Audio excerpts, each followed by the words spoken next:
లేకుండా చేస్తున్నారు. ఇంకా మేము మా కష్టాలు ఇంకెవరికైనా చెప్పుకోవాలి. ఎవరికి చెప్పినా మేము చూస్తాం అంటే మాకు ఎవరు అసలు ఇది చేస్తున్నారు.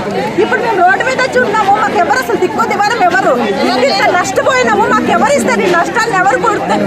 కష్టజీవులు మీద కష్టం చేసుకుని బతుకుతామంటే ఉన్నాయి పోయినాయి, ఉంచుకునే పోయినాయి, అన్ని పోయినాయి. మాకు ఇంకేంటి దిక్కు చెప్పండి మీరే. మాకు చాలా నష్టం జరిగింది. మా నష్టపరిహారం